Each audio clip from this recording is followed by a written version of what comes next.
The value of K can be used to find another reaction's K value if the reactions are related. For example, here's a reaction that has a Kc value of 300.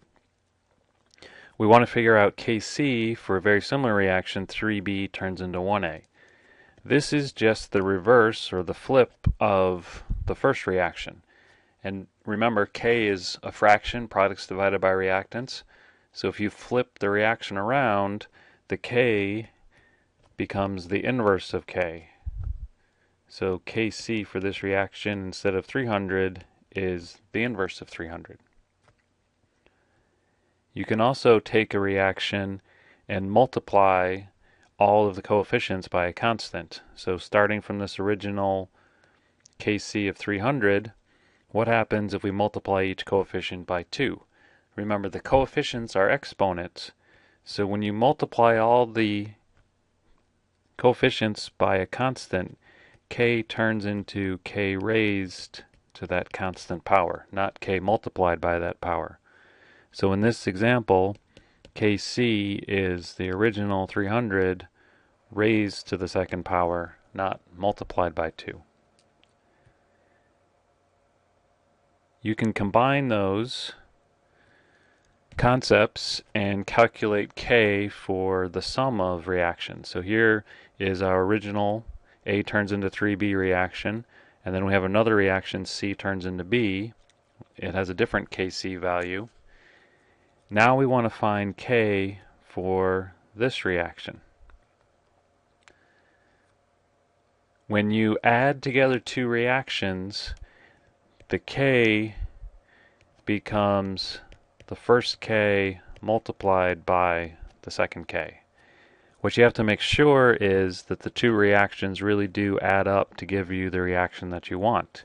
And in this case, we have to make some changes.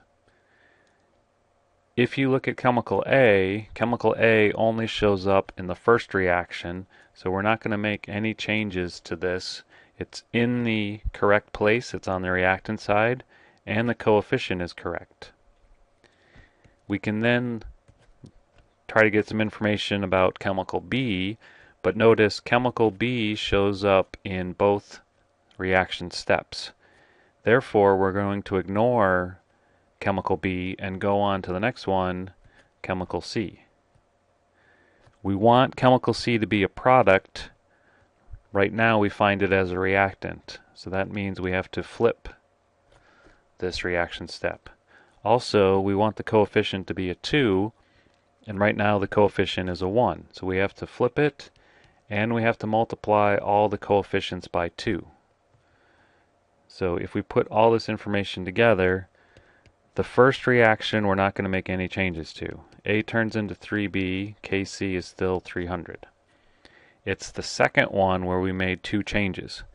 We flipped it, so if I flip it, now B is the reactant and C is the product. Kc, instead of 0.004, it's the inverse of 0.004. Then we also multiplied each coefficient by a factor of 2. When I multiply each coefficient by 2, I don't multiply the K by 2, I have to raise it to the second power. So if I take the inverse of 0.004 and square it, I get 62,500. And when I add together these steps, 2b will cancel with 2 of the b's on the product side, and I'm left with 1a turns into 1b plus 2c, which matches the equation I was looking for. So my equilibrium constant is the multiplication of the first one, 300, times the second one, which gives me an answer for Kc, 1.875 times 10 to the 7th.